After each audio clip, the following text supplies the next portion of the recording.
할렐루야, 할렐루야. 지난 한 주간도 평안하셨습니까? 지난 한 주간도 좋은 일 많으셨습니까? 올해 장마는 조금 특이합니다. 그러니까 긴 장마가 아니고요, 짧은 시간 동안 그냥 막 퍼붓습니다. 그러니까 이게 장마인지 아닌지 긴가민가 합니다만은, 아무튼 여러분들의 가정과 일터에 비 피해가 없기를 기도합니다.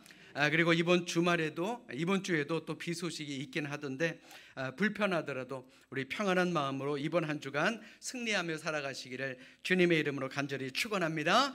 자, 우리 옆에 있는 분들과 이렇게 인사합니다. 하나님은 필요한 만큼만 채워주십니다. 자, 그래요. 그러니까 우리 불평하지 말고 원망하지 맙시다. 자, 우리 다시 한번 옆에 있는 분들과 이렇게 인사합니다. 불평하지 말고 원망하지도 맙시다. 자, 그러면요, 뭘로 채워야 되느냐? 감사와 은혜로 채워야 할 줄로 믿습니다. 자, 이번 한 주간도 감사 그리고 은혜 충만한 한 주 보내시기를 주님의 이름으로 축원합니다. 이번 주 수요일이 무슨 날인지 아십니까? 6.25더라고요. 6.25 전쟁일입니다. 왜 그렇게 웃으세요? 그런데 이번 6.25가요 벌써 75주년이라고 합니다. 6.25를 앞두고 있어서 드리는 말씀이긴 하지만, 전쟁 역사상 가장 위대한 작전 중에 하나가 뭐였는지 아십니까? 바로 2차 세계대전 중에 노르망디의 상륙 작전이었습니다. 이게 불가능한 일인데 가능하게 만든 겁니다. 그런데 이와 마찬가지로 불가능에 가까웠던 작전 중에 성공했던 작전이 있었는데, 바로 인천 상륙 작전입니다. 이 작전으로 인해서 전쟁의 판도가 바뀌게 되었고, 이 나라를 빼앗기지 않을 수가 있었다라는 것이죠. 자, 그렇다면 여러분들에게 한 가지 질문을 더 던져보겠습니다. 여러분들은 인천 상륙 작전 하면 누가 떠오르십니까? 일부랑 똑같은 반응입니다. 맞습니다. 그 유명한 메가더 장군 아니겠습니까? 자, 그런데요, 우리가 많은 사람들이 이 작전에 대해서 모르는 것이 많습니다. 당시 인천 상륙 작전의 성공 확률이 얼마였느냐? 바로 5,000분의 1이었다라는 겁니다.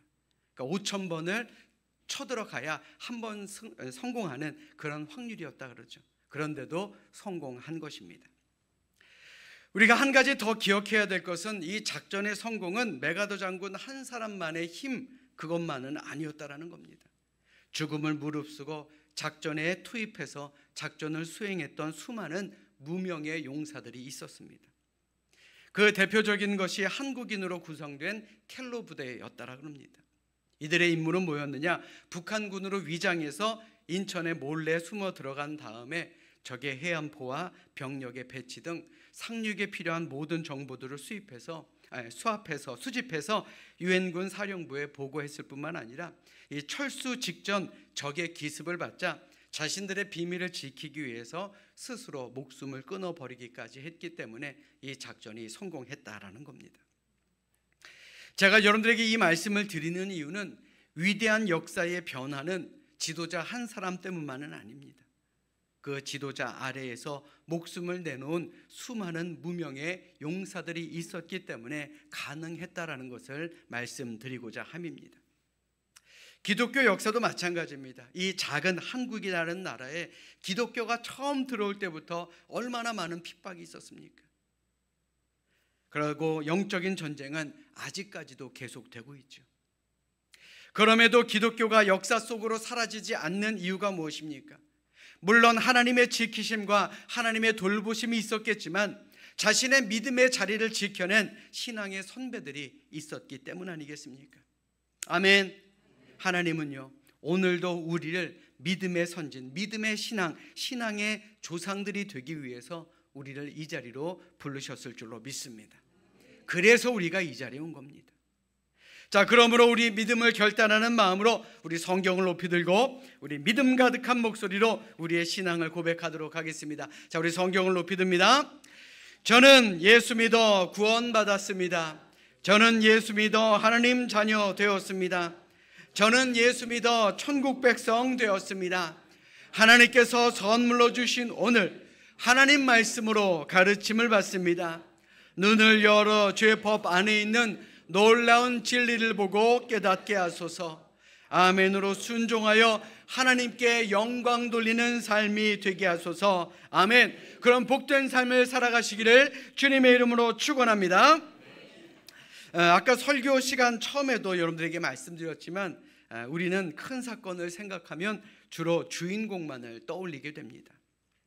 우리가 성경을 읽을 때도 마찬가지입니다. 이스라엘 민족이 이제 바벨론 포로기를 끝내고 예루살렘 성벽 재건과 예루살렘 성을 재건했을 때에 우리는 흔히 느헤미야라는 사람을 떠올리는 그런 성도님들이 많습니다.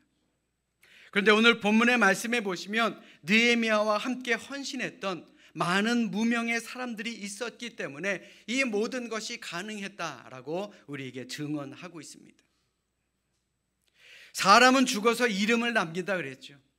마찬가지로 내가 죽으면 내 이름이 후대에도 불려지고 기억되기를 원하는 것이 바로 사람의 본성입니다. 그러나 누가 알아주지 않는다라 그래서 내가 지금까지 해왔던 일들이 가치가 없는 일이다라고 말할 수가 있겠습니까? 더욱이 사람은 몰라줘도요, 하나님께서 기억하고 계신다라고 한다면 지금 내가 하고 있는 작은 일이라 할지라도 크고 작음을 떠나 가장 가치 있고 의미 있는 일 아니겠느냐라는 겁니다. 그렇다면 오늘을 사는 우리는 과연 어떻게 해야 우리도 위대한 용사로 살아갈 수가 있겠습니까? 일단 당시 예루살렘의 상황을 좀 살펴봐야 합니다. 느헤미야가 활동했던 당시 이스라엘은 느헤미야의 노력으로 인해서 예루살렘 성벽은 재건되게 됩니다. 그런데 여전히 큰 문제가 있었습니다. 바로 이 예루살렘 성 안에 사람이 살지 않았다라는 겁니다. 좀 이상하지 않습니까? 그토록 이스라엘 민족들이 원했던 예루살렘의 성벽이 재건됐는데 그 안에 사는 사람이 없었다니 조금은 이상하지 않습니까? 예루살렘 성 안에 사람이 살지 않았던 이유는 바로 치안의 문제였다라는 겁니다. 160년 동안 성벽이 재건되지 못했던 예루살렘은 그야말로 폐허 그 자체였습니다. 다시 말해서 비록 성벽은 재건되었지만 여전히 치안이 불안해서 그 안에서 마음 편하게 살아갈 수가 없었다라는 겁니다. 그러다 보니까 조금 살만한 사람은 예루살렘이 아닌 근교로 나가서 자신의 집을 짓고 살았다라는 것이죠. 한마디로 예배는 드렸지만 예루살렘 생활은 포기했다라는 말입니다. 여러분들도 해외에 나가보시면 우리나라의 치안이 얼마나 좋은지 아마 잘 아실 겁니다. 특별히 성지순례를 가면요, 가이드분들이 꼭 하시는 말씀이 있습니다. 어떤 말씀이냐? 해 떨어지면 호텔 안에만 있으라고요. 왜요? 나가서 무슨 일 당할지 모르니까 늘 조심하라고, 안전하게 방에만 있으라고 하는 말 아니겠습니까? 예루살렘이 바로 그런 상황이었다라는 겁니다. 그리고 두 번째는 비용 문제도 있었습니다. 치안 부재에도 불구하고 성전이 있는 예루살렘으로 사람들이 이주하게 된다라고 할지라도 이주 비용이 만만치 않았습니다. 성벽은 재건되었지만 여전히 폐허해 있던 예루살렘에서 자신이 집을 짓고 산다라는 것, 그리고 다시 거기 안에서 생활을 시작해야 된다라는 것이 얼마나 부담이 되었겠습니까? 그러니 어느 누구도 기꺼이 내가 예루살렘에 들어가서 살겠습니다 라고 말하는 사람이 없었다라는 것이죠. 사실 사람이라면 편안한 곳을 버리고 새로운 곳으로 이주한다라는 것 결코 쉬운 일은 아닐 것입니다. 요즘처럼 신도시로 잘 지어져 있어서 가는 것이 영광이다, 예루살렘은 그렇지가 않았다는 거예요. 그냥 성벽만 있는 그런 성이었다라는 겁니다. 그럼에도 이들은 달랐습니다. 그 중에 본이 되는 사람들이 있었다라는 겁니다. 오늘 보면 1절의 말씀 보십시오. 오늘 보면 1절의 말씀에 뭐라고 기록되어 있습니까? 백성의 지도자들은 예루살렘에 거주하였고 그 남은 백성은 제비 뽑아 10분의 1은 거룩한 성 예루살렘에서 거주하게 하고, 무엇보다도 가장 먼저 움직인 것은 바로 백성의 지도자들이었습니다. 예나 지금이나 지도자들이요, 편안한 곳을 차지하고 위험한 곳으로 백성들을 내모는 나라와 민족은 시끄러울 수밖에 없습니다. 나라의 운명이 위태로울 수밖에 없다라는 것이죠. 오늘 말씀을 준비하면서 갑자기 이런 생각이 들었습니다. 우리나라의 역대 왕들 중에서 어떤 왕이 가장 무능했던 왕이었을까 궁금해서 검색을 해보니까 선조와 인조가 그 결과로 나오더라고요. 선조가 어떤 사람이었습니까? 임진왜란 당시에 초기 대응에 실패했던 왕입니다. 그리고 군까지도 버리고 도망했던 그런 무능력한 왕이었습니다. 그러니 백성들이 얼마나 불안했겠습니까? 뿐만 아니라 그는 명나라의 지도직에 의존해서 자주적인 국가 운영에 실패했던 왕이었다라고 평가받습니다. 또한 인조는 어떻습니까? 병자 호란을 일으켜 나라를 큰 위기에 빠뜨렸고 청나라에 대한 굴욕적인 항복이 백성들의 마음속에 큰 자존심의 상처를 남겼던, 한마디로 무능했던 왕으로 평가받고 있습니다. 물론 이들 모두에게는 분명 공과 과가 있을 것입니다. 그런데 외세에 의존했던 왕, 당파 싸움을 하느라 미래를 준비하지 않은 대신과 강요들, 그리고 나라에 대한 애국심과 희망이 없는 백성들이다 보니까 싸워보지도 못하고 그냥 나라를 내어주게 된 것 아닌가 싶습니다. 그래서 좋은 지도자, 백성에게 본이 되는 지도자가 있어야 하는 것은 한 나라의 미래를 좌우하기 때문에 너무나도 중요하다는 겁니다. 또한 위기를 어떻게 극복해내느냐, 이거 참으로 중요합니다. 지금 우리나라가 위기라고 말하는 사람들 많습니다. 그렇다면 우리가 무엇을 해야 합니까? 희망을 가지고 기도해야 되지 않겠습니까? 이 나라를 위해서 기도합시다. 지도자들을 위해서 기도합시다. 이 나라가 다시금 회복할 수 있도록, 이스라엘처럼 예루살렘 성전이 다시금 회복될 수 있도록 이 나라와 지도자들을 위해서 더욱더 깨어 기도하는 우리 모두가 되시기를 주님의 이름으로 간절히 축원합니다. 참으로 다행인 것은 그 위험한 예루살렘 성에 가장 먼저 살기로 결단한 이들은 백성들의 지도자들이었습니다. 그랬기 때문에 다 망한 것 같은 그 이스라엘 민족이 다시금 회복할 수가 있었다라는 것이죠. 이는 오늘날 우리 교회도 마찬가지입니다. 우리의 교회가 위기를 극복하고 큰 일을 담당하고 부흥하는 교회가 되기 위해서는 먼저 내가 중직을 맡은 우리가 먼저 본이 되어야 한다라는 겁니다. 저를 비롯해서 각 선교회 임원들, 속장님들, 부서장님들, 이런 분들이요, 대접받는 자리, 존귀히 여겨짐을 받는 그 자리보다는 손해를 보는 자리, 힘들고 희생하는 자리를 감당하려고 앞장을 서야 한다라는 겁니다. 부담스러운 일 왜 없겠습니까? 그럼에도 그것을 감당하려고 용감하게 총대를 맬 수가 있어야 한다라는 겁니다. 그래야 우리 교회가 앞으로 더욱더 큰 일들을 감당할 수 있지 않겠습니까? 남의 얘기인 것 같습니까? 바로 우리 얘기입니다. 사랑하는 여러분, 이 자리에 있는 우리 모두가 내가 살아가는 세상 속에서뿐만 아니라 교회 안에서도 좋은 지도자가 되려는 꿈을 가지셔야 할 줄로 믿습니다.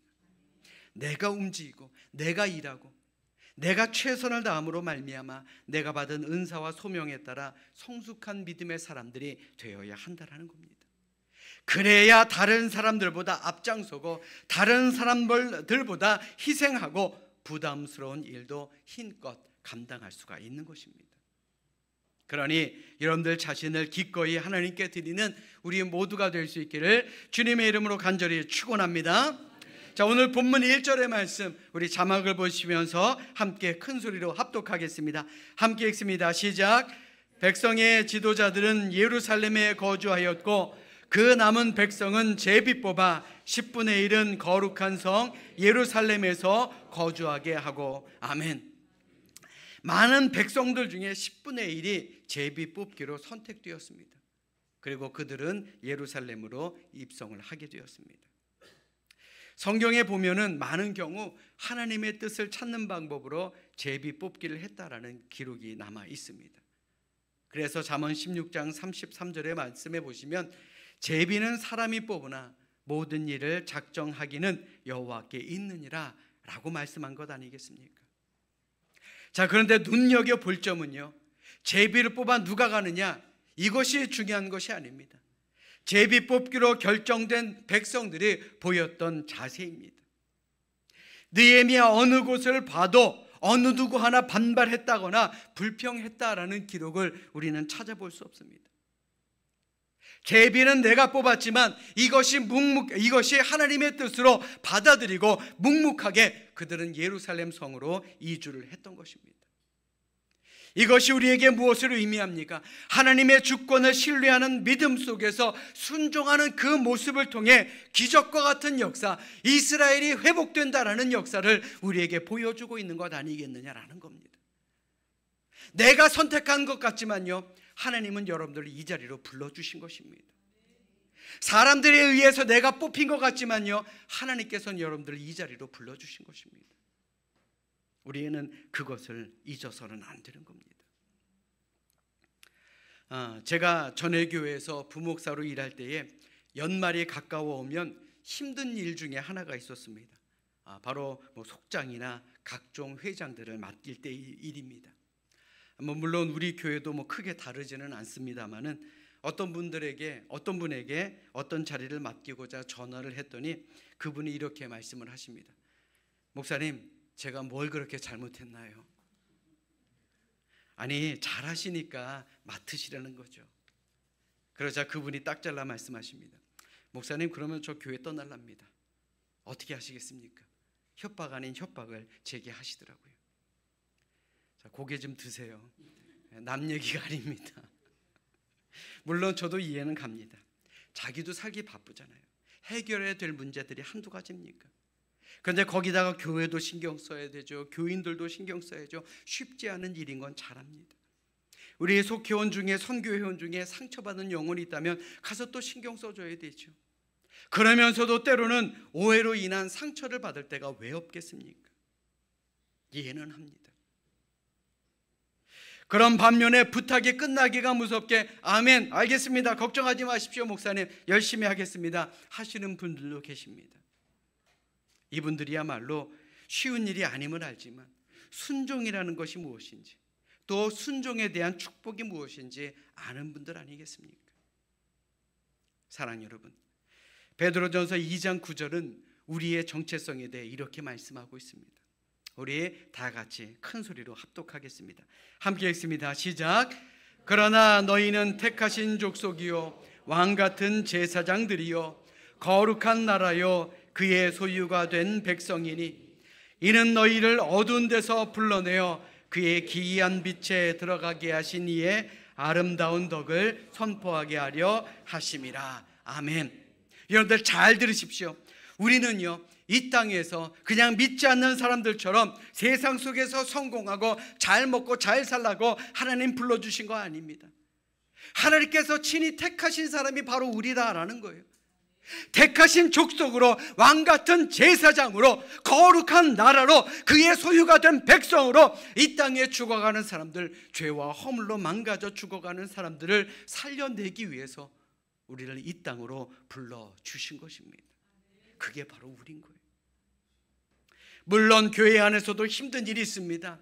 인정받지 못하고 더럽고 위험하고 힘든 일 얼마든지 있습니다. 그런데 누군가는 해야 하는 것입니다. 그러니 싫어하는 그 일을 내가 하도록 선택되었다고 원망하거나 불평하지 마십시오. 오히려 감사함으로, 순종함으로 하나님이 주시는 더욱 크고 귀한 복을 받아 누리는 우리 모두가 되시기를 주님의 이름으로 간절히 축원합니다. 자, 우리 옆에 있는 분들과 이렇게 인사합니다. 제가 열심히 하겠습니다. 자, 다시 한번요, 우리 함께 열심히 합시다. 자, 그런데 한 가지 눈에 더 들어오는 사람들이 있습니다. 지도자야 자리 때문에라도 먼저 본이 되어야 하고, 또 제비를 뽑은 사람은 순종하느라 그렇다 치더라도요, 놀라운 것은 자원하는 사람들도 있었다라는 겁니다. 오늘 보면 2절의 말씀 보십시오. 예루살렘에 거주하기를 자원하는 모든 자를 위하여 백성들이 복을 빌었느니라. 자원하는 사람들이 있었다라는 거예요. 과연 이들이 왜 자원을 했을까요? 그런데 더 놀라운 건 이 자원한다라는 말에 해당되는 단어가 히브리어로 그 뜻을 보면 안으로부터 충동되다라는 의미가 있습니다. 그러니까 스스로 즐거운 마음으로, 충동된 마음으로, 마음이 뜨거워져서 그들은 예루살렘에 입주하게 되었다라는 겁니다. 다시 말해서 예루살렘에 거주하려고 하는 사람이 없으니까 그냥 나라도 가야지 손을 든 게 아니고요, 그들 내면 깊은 곳에서 스스로 충동되어서 즐거운 마음으로, 뜨거운 마음으로 자원을 하게 되었다라는 겁니다. 내 안전이나 이익을 먼저 생각하기보다는 하나님의 나라 이스라엘의 예루살렘 성전을 먼저 생각했기 때문 아니겠습니까? 하나님께서는 이러한 자들을 통해서 귀한 그 놀라운 역사를 이루시는 분입니다. 아멘. 여러분들 잘 들으십시오. 하나님께 우리가 예물 드릴 때도요, 자원에서 드리는 것을 하나님은 귀하게 받으십니다. 봉사도 마찬가지입니다. 자원에서 하나님께 봉사하는 것 하나님이 더욱더 귀하게 여겨주십니다. 내가 교회를 위해서 희생하는 것, 바로 이것이 하나님께서 원하시는 진짜 희생이다라는 겁니다. 그리고 이 사람들로 인해 예루살렘은 비로소 복구되고 예배는 물론이요, 삶의 아름다운 터전으로 그 기능을 다시금 회복할 수가 있게 되었다라는 것입니다. 오늘 이 말씀을 읽은 우리의 모습 한번 돌아보시기 바랍니다. 과연 나는 주님과 교회를 사랑하는 마음이 충만해서 다른 이들이 기피하고 힘들고 위험하고 희생을 필요로 하는 일에 얼마나 자원을 하며 앞장서고 있는지 말입니다. 남들이 알아주지 않아도 내 자리를 최선을 다해 지키는 것, 그것이 하나님께서 우리에게 원하시는 삶의 모습 아니겠습니까? 아멘. 제가 여러분들에게 감사하는 것 중에 하나가요, 교회 안의 모든 일들 본인들이 솔선수범해서 하시는 분들이 많다라는 겁니다. 제가 없어도 교회가 잘 굴러가더라고요. 어떨 때 보면은 내가 진짜 없어도 되나라는 그런 생각을 할 정도로 교회가 잘 굴러갑니다. 알아서 청소하시고, 알아서 식사 당번하시고. 다른 교회 목사님들에게도 우리 교회 얼마나 자랑하는지 모릅니다. 아멘. 여러분들 그런 분들인 거예요. 내 교회를 내 집처럼 아끼는 분들이 많은 그런 교회가 바로 우리 교회다라는 것, 여러분들이 이것을 기억하시기를 주님의 이름으로 간절히 축원합니다. 자, 우리 옆에 있는 분들 한번 바라보십시오. 다 믿음의 가족들입니다. 그리고 서로를 위해서 또 교회를 위해서 최선을 다하시는 사람들입니다. 그런 교회이기 때문에 내일에 대한 희망이 있는 것 아니겠습니까? 내일에 대한 희망뿐만 아니라 신간한 프로젝트에도 우리가 희망을 품고 있는 것 아니겠습니까? 그러므로 이 시간 진정으로 바라기는 우리 교회가 앞으로도 모든 일에 눈치 보고 기다리지 않고 자원해서 서로 하려고 앞장서는 이들이 많은 그런 교회가 될 수 있도록, 그래서 주님께 크게 쓰임받는 교회가 될 수 있기를 주님의 이름으로 간절히 축원합니다. 하나님이 여러분들에게 옮겨가라고 가르치는 그런 여러분의 예루살렘은 과연 어디에 있습니까? 지금 하나님께서 여러분들의 마음을 움직이셔서 여러분들로 일할 수 있도록 만드시려고 하는 그 예루살렘은 과연 어디에 있습니까? 순종하라고 지시하시는 당장의 눈에 좋아 보이지 않는 곳이라 할지라도, 그럼에도 우리가 순종할 때에 받을 축복을 확신하시고 우리 감사함으로 자원하는 우리 모두가 되시기를 주님의 이름으로 간절히 축원합니다.